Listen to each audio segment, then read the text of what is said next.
So what is up, guys? Nick here, helping you to master your technology. Galaxy S25 Ultra versus the iPhone 17 Pro Max versus the Google Pixel 10 Pro XL. I want to give you my thoughts on all of these, which one has been the best over this period of time that they've been out. The S26 Ultra, it's on its way. We know we're waiting for that. It's a little bit delayed this year. It's coming in about a month or so. So we're just going to use the S25 Ultra for now. But the iPhone 17 Pro Max is about 4 months old, and the Pixel 5-ish months old. So all of these are still pretty much the best of the best. But I want to talk about each individually and talk about like which one is the best in which area. So let's talk about the build design, which one I think is the best. And honestly, it's the Google Pixel 10 Pro XL. Reason why is that I just think it looks the nicest with the moonstone color option here. The polished edges are something we've seen before in like iPhone Max devices. You've even seen it in previous Pixel devices. So it doesn't look the most modern because they kind of went away from this on other phones. But I still like the contrasting between the polished edges, the polished Google logo, and the moonstone glass back. But the camera bar is very unique looking at the Pixel, and the shape of it's pretty nice. Now it does have bezels bigger than the other two, but they don't really bother me that much. And the aspect ratio is a little bit narrower, so this phone actually feels pretty nice to hold. It is one of the heftier of the bunch, but generally I think Google just knocked it out of the park with the design. This one overall to me looks the best of these three. The second best looking one here is it's pretty close between these two. It really just depends, but I like the S25 Ultra mostly for the camera layout. I think the camera layout being vertical looks better than this plateau on the iPhone. But generally the shape, I'm not the biggest fan anymore of the boxy shape. I understand it is iconic. It's Samsung through and through, but I think they've been using this for a long time, and maybe it's time to get a little bit something different. Just for the next iteration, if they want to go back to this in the future, that would be fine too. But it's just to see something different. I just feel like the past several Ultras, it feels like you have the same phone year over year over year, with this one being the most refined in the design. The iPhone over here definitely looks pretty fresh though, because while it isn't everybody's cup of tea, and specifically this orange, some people prefer the silver editions of the iPhone. The actual design with its two-tone look, the camera up here with this plateau, the aluminum unibody, it does look pretty modern because Apple changed it up this year. While they didn't go substantially different, they started to play it pretty safe. They did change it up enough that it definitely looks different. And I'm kind of getting sick and tired of seeing a bunch of orange phones. Let me know if you agree. But I do like the unibody. It is slippery. It feels the best in the hand of these three in terms of the edges and all that business. But it is quite a big phone here with its 6.9-inch massive panel on the front. And I'm not the biggest fan of Dynamic Island either, but we'll talk a little bit more about that in the display. Now, all three of these phones actually have stunning panels. All three of them are OLED, but the Samsung one to me looks the best when it comes to anti-reflective properties. And because it has super thin bezels and it has more of a boxy look, it kind of feels like I'm holding a little flat screen TV in my pocket. It also has one of the smallest punch holes in the industry on that camera. So it does feel closest to like I'm holding an all screen device of these three. So if you like to consume media, I think the Samsung is the move, unless you have an issue with PWM. Some people have an issue with that and it doesn't have any features for that. But the iPhone to me is definitely a very nicely tuned display as well. It's probably my third pick of these, not in terms of the bezels. I like the bezels more in the Pixel, but I like how bright the Pixel gets. It gets incredibly bright, but the iPhone doesn't have a saturated look at as these two. It's a little bit more tuned for accuracy, and it's really nice, but I just don't love the big dynamic island up there. I want to see that go away. And generally, I do love the bezels. It feels very nice, and it feels very nice to hold. It's really good for gaming because it just kind of grips around the edges, and for camera right there. But generally, you can see the difference in the color saturation on the two on the right.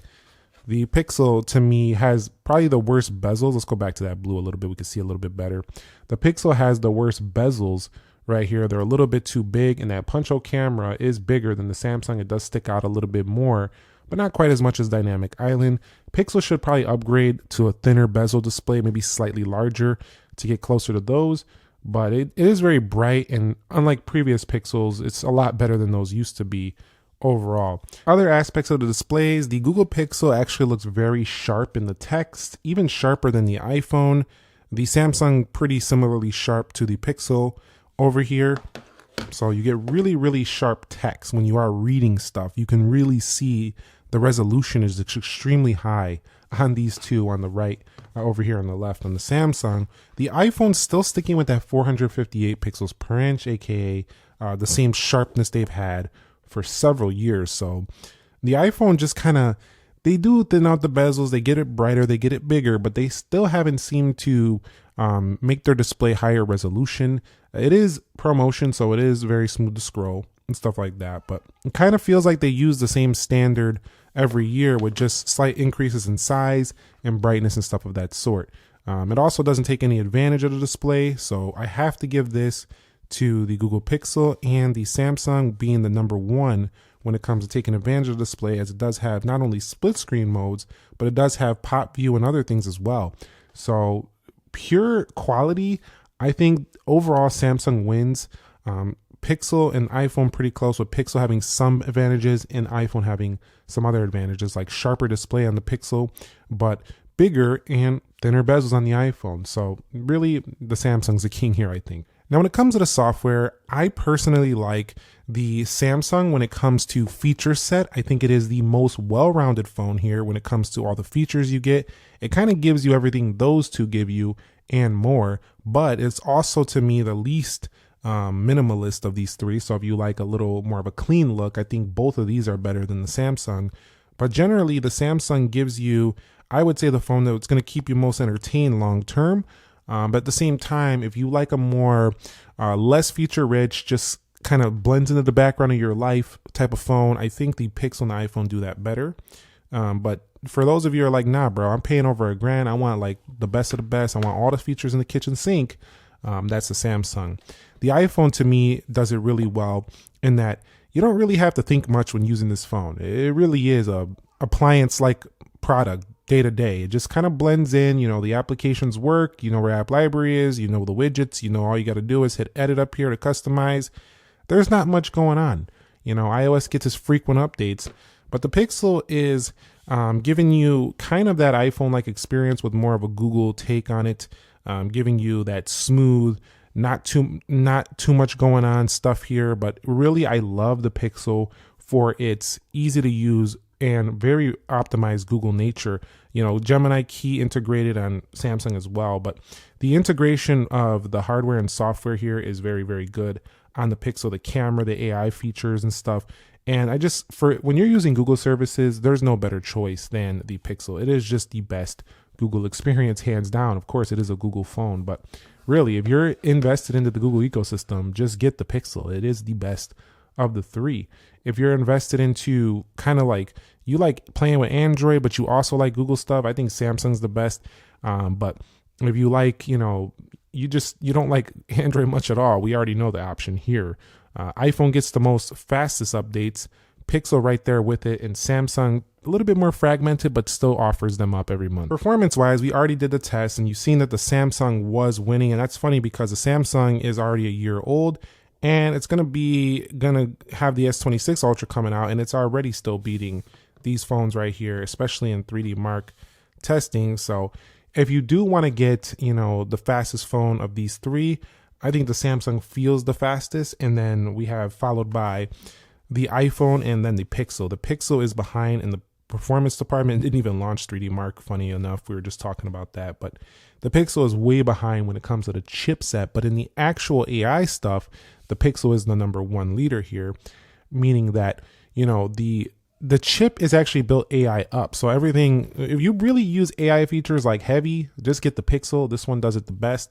If you do like taking photos and you like zooming with AI, where it can like process images via the AI, I think the Pixel has one of the most impressive zoom cameras I've seen on the market, because it can take AI and make these images when you zoom up look way sharper than they would have looked previous to like not using it. So yeah, we're going to give that one to the Pixel. But performance wise, It goes for me 1, 2, and then 3 right down the line, as you see right there. One of the neat things though is that the Pixel does give you 16 gigabytes of RAM. The iPhone gives you 12 and the S25 Ultra gives you 12. We should be seeing 16 on some more Ultras on the 26 Ultra, but Pixel has the most RAM, funny enough, even though it has the slower chip of the bunch. When it comes to the cameras of these three, the S25 Ultra for having the most versatility, but it doesn't, to me, have always the best results of the three.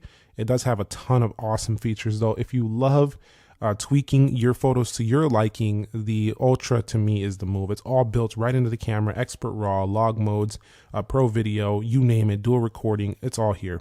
And it's super easy to use. The iPhone is the best if you like to do social media and you like everything to just turn out very, very good for the most part, and you like really, really strong focus in video. If you take a lot of video, iPhone has some of the best apps for video taking on the market, and in addition, the video just always looks better than some Android devices. So I tend to prefer this recommendation for video. Even though it doesn't do 8K, you can still do 4K 60.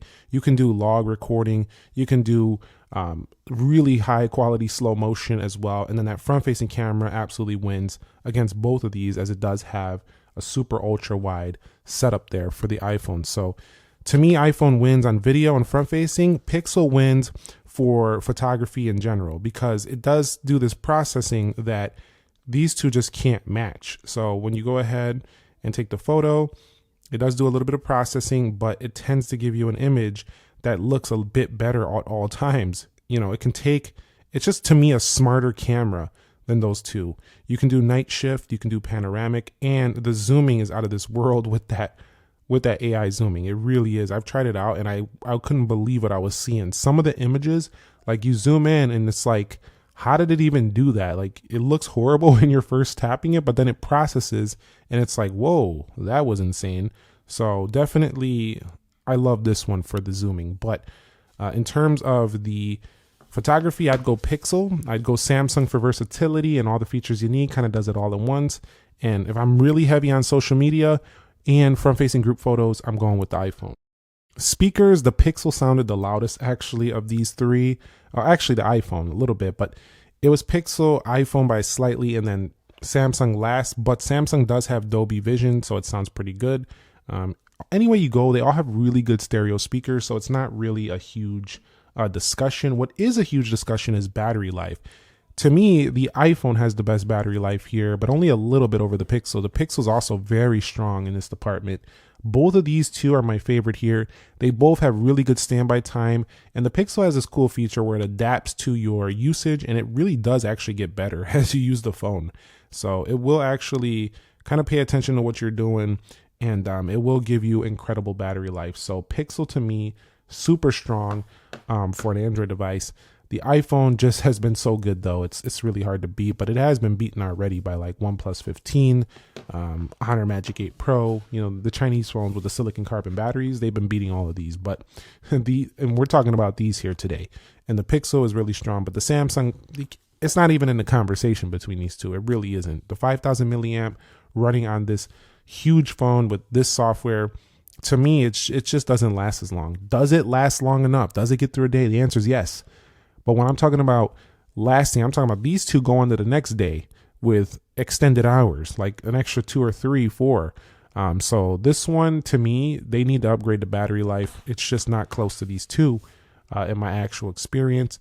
But the charging is pretty fast on the Samsung by comparison to the iPhone, with the Pixel kind of similar as well. None of these are super fast charging, but the iPhone is the one that feels the slowest to charge. But they all do a decent job. They're not horrible. So I think I covered the areas I wanted to cover of these three. Which one is the best?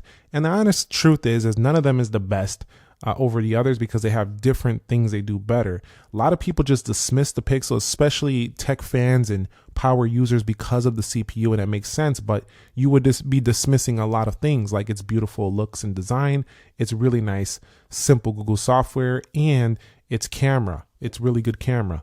So for me, the Pixel goes to the photographer who doesn't game on their phone a lot, who uses their phone for Google services, and they like a smooth, simple experience. This is a great phone for you.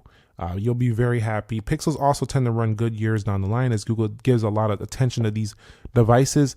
So I do feel like this is a great choice for a long-term user who's not really on their phone for gaming and heavy power using. They're on their phone for smarts. They need it to work as a tool. They need great camera. They need great AI. The second best here, I think, well, I shouldn't say second best because none of them are the best. I'm just saying who's the best for which. The Samsung Galaxy S25 Ultra is the best for the power user. And the S26 Ultra is going to take that crown once again once it comes out. But it just is the best for the power user. It has the S Pen support, which we didn't really cover too much in this video because those don't have it, so there's no real comparison. But it has S Pen support. It has tons of multitasking, DeX on board, huge screen, triple cameras, so much versatility. It's all here. This phone just absolutely never gets boring. There's so much to do on it. I love that device. Over there, I gave it the best phone of 2025. And the iPhone as well, for the power user iPhone, user who wants the Apple ecosystem. They want Face ID. They want great social media cameras. They want great front-facing camera for family and group photos. They want the best battery life, and they want the best resale value as well. The iPhone is for you. You're going to be extremely happy. But I think the one that you will have more envy of for each of these would be this. If you get the Samsung, you might be a little bit envious of the Pixel's camera, but you won't be envious of the other stuff of this phone because you do most of the same things. If you have the iPhone, you might be envious of a few features of the Samsung, but if you have the Samsung, I don't think you're going to be too envious of what the iPhone offers. All of them do offer great things though, and I do think that the ones I recommended for those particular users, I think you're going to be pretty happy in that respect. Thumbs up if you enjoyed the video, subscribe if you haven't already, and check out my speed test between these three. I already did one, I think about a week or so ago. You can see how they perform next to each other in our speed test comparison. I'll catch you on the next one. Nick here. Be sure to be well, and peace.